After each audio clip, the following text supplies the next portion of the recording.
Yes, it is. Little outside edge. He went to back of the length to Pradeep. He's got 3. It's another leg ball. Movement of the pitch. Bounce as well for it to carry to the keeper. Safe catch. And Nuwan Pradeep has got his 3rd. और हालांकि batting दरमियान में डगमगा गई थी, मगर सरफराज ने जबरदस्त कैप्टन नॉक खेला, मोहम्मद आमिर ने साथ दिया और पाकिस्तान फतह से हमकिनार हुआ। जाहिर है भूलना नहीं चाहिए कि उससे पहले पाकिस्तान ने जबरदस्त बॉलिंग करके कर्टेल किया रन रेट।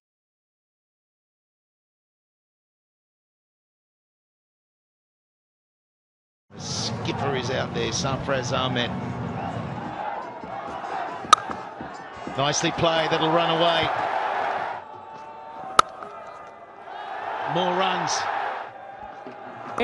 पाकिस्तान में पहली विकेट पर अच्छी पार्टनरशिप पाकिस्तान को मिली थी, बहुत अच्छी बैटिंग लाइनअप थी, फखर जमान बहुत अच्छा खेले, मगर उसके बाद टीम जो कि अक्सर होता है, मगर सरफराज बहुत ही ज्यादा जिम्मेदारी से खेले हैं। आखिर में कैच भी ड्रॉप हो गया, फिर भी कमेंटेटर्स कह रहे थे कि क्या मैच तो नहीं ड्रॉप हो गया, और यही हुआ। सरफराज ने, मोहम्मद आमिर ने पाकिस्तान को जीत से हमकिनार किया। पहले मैच के बाद लग नहीं रहा था कि पाकिस्तान साउथ अफ्रीका को हराएगा, फिर श्रीलंका को हराएगा, फिर सेमीफाइनल में पहुंचेगा, मगर यही हुआ। हमारे साथ सिकंदर बट साहब और मोहम्मद यूसुफ मौजूद हैं, बहुत शुक्रिया। आपको लग रहा था The Pakistan skipper Sarfraz Ahmed will collect the man of the match from Hugh Morris, who is the CEO of Glamorgan Cricket.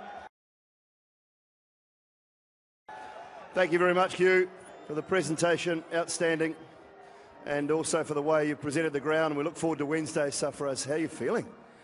First of all, thanks to Almighty Allah. I think I can't believe it. I just unbelievable feeling. Thanks to Amir, he played really well. Yeah, he was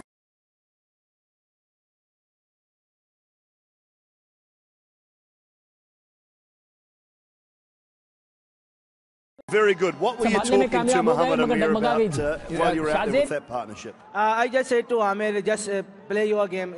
Don't worry about the scoreboard. Just play your normal. आज का जो match है ना, ये सरफराज के नाम है। If we go 30-20 runs, so definitely we will win. At the halfway stage, did you think it would be this tough, or did you think it would be a little more comfortable? No, I think it's very tough. Amir was playing very confidently. I feel a little bit pressure on that time, but thanks to Amir, he played really well. And the dropped catches, a little bit of luck for you as well. Yeah, it's a part of game. Allah help us. That's why Pakistan win today. All right, congratulations. Well played. Thank you, thank you. नौजवान लड़कों के नाम है, उन सारे नए लड़कों के नाम जिनको हम बार बार कहते हैं, एक ही चीज कहते हैं कि नए लड़कों को लाओ, नए लड़कों को लाओ। तो ये आपके सामने है कि हमारे जो नए लड़के आए और जो कप्तान है उसने मिलकर हमें ये मैच जिता दिया है। वो आप बिल्कुल सही कह रहे हैं, पहले मैच के बाद से कोई उम्मीद नहीं थी, मगर एक उम्मीद की किरण जागी थी। और आज हमारे कप्तान ने, जिस तरह वो हमेशा कहता है कि सरफराज धोखा नहीं देगा, बहुत जबरदस्त इनिंग खेली है। हमारे बॉलर्स ने बड़ी जबरदस्त बॉलिंग की है और मेरी तरफ से सारों को बहुत बहुत मुबारक, पूरे पाकिस्तानी कौम को मुबारक कि हम जो तसव्वुर नहीं कर सकते थे कि हम सेमीफाइनल में पहुंचेंगे, हमारी टीम सेमीफाइनल में पहुंच गई। यूसुफ भाई, आपको क्या लगता है कि 6 खिलाड़ी आउट होने के बाद, फिर 7 खिलाड़ी आउट होने के बाद बहुत ज्यादा संभल के खेले सरफराज और जाहिर है बतौर कैप्टन एक जबरदस्त इनिंग्स खेली, क्या कहेंगे आप? बिस्मिल्लाहिर्रहमानिर्रहीम, बहुत जबरदस्त इनिंग खेली है, सरफराज ने जिम्मेदारी के साथ खेली और साथ आमिर ने बहुत जबरदस्त उसको सपोर्ट किया है। अगर आप देखें, उसने पता ही नहीं चलने दिया, 27-28 रन आमिर भी कर गया, बहुत जबरदस्त परफॉर्मेंस। शुरू से अगर आप देखें तो यंगस्टर फखर जमान ने बहुत जबरदस्त बैटिंग की, प्रेशर थोड़ा कम किया पिछले वाले लोगों पे।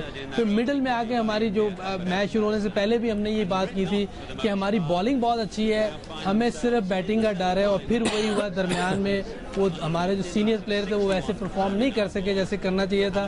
फुल क्रेडिट जाता है फखर जमान, सरफराज और आमिर को बैटिंग में, बॉलिंग में तो सब ने बॉलिंग बहुत अच्छी की है। तो मैं समझता हूँ कि बड़ी ज़बरदस्त कलेक्टिवली जो जिसको कहते हैं मेहनत थी सबकी, बड़ी जबरदस्त एफर्ट थी और इसी वजह से ये सेमीफाइनल पहुंचे हैं। मसला क्या है, आमतौर पर हमारा मसला था कि टॉप ऑर्डर नहीं चलता था।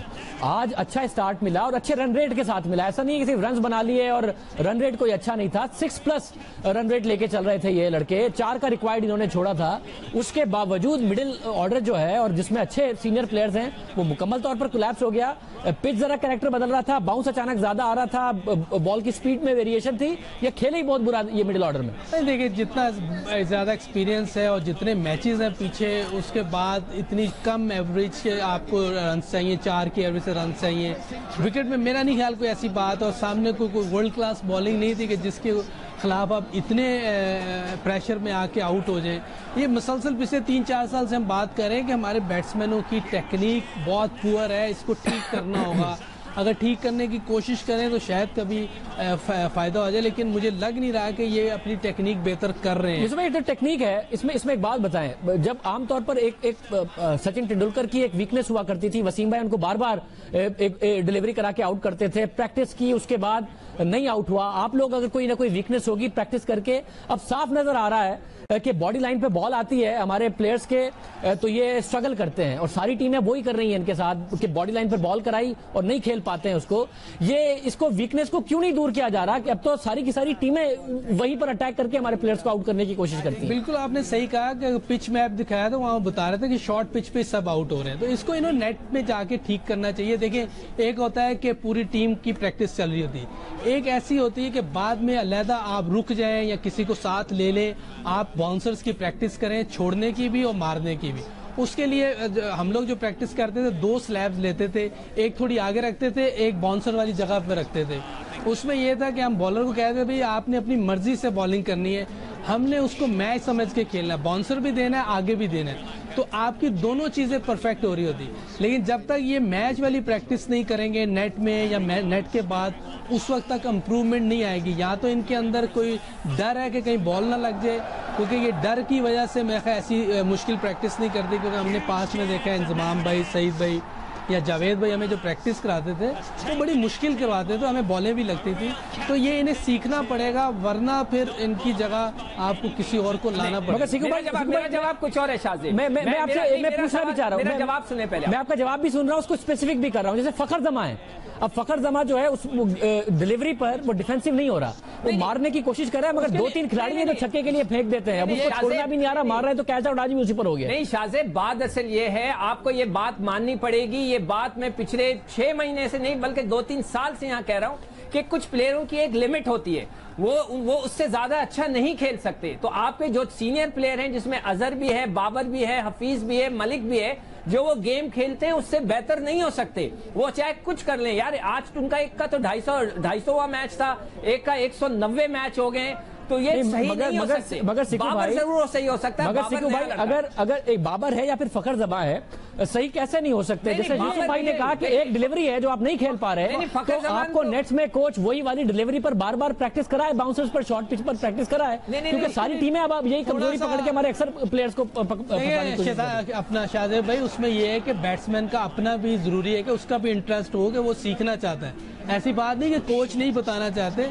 ये जो फखर जमान है, इसकी सिर्फ इतनी सी प्रॉब्लम है कि ये टांग लंबी निकाल लेता है, इसको कंट्रोल करना है, इसी एक प्रैक्टिस है, वो प्रैक्टिस पहला मैच है ना, पहला मैच है, वो सीख सकता है ना, नया यंग है, बाबर आजम यंग है, ये सीख सकता है।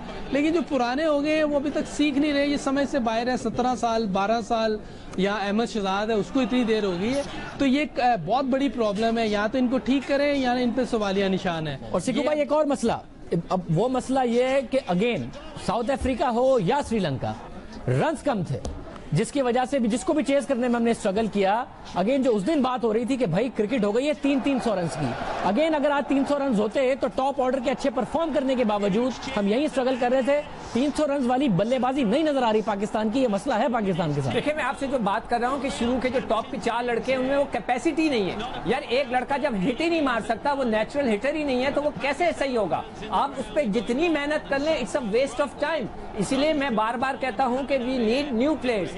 आपको फकर को आपने खिलाया, वो बहुत जबरदस्त खेला। मैं और यूसुफ ने बैठ के पूरी फहीम की बैटिंग देखी, वो बहुत अच्छा लगता है। यूसुफ इसलिए कि इज अ बेटर बैट्समैन, वो उसको बेहतर जवाब देंगे, उनकी बैटिंग अच्छी लगती है। तो उसका मतलब है कि फहीम में भी पोटेंशियल है। आपने इन दोनों खिलाड़ियों को बनाना है, तो हमें नए लड़के लाने। मैं इसलिए बार बार कहता हूं कि अब जो 250 मैच वाले हैं, 200 मैच वाले हैं, उनको आप फारिग करें। उनको वो सही नहीं हो सकते, उन पे पैसा जाया करना, वक्त जाया करना, it's a waste of time.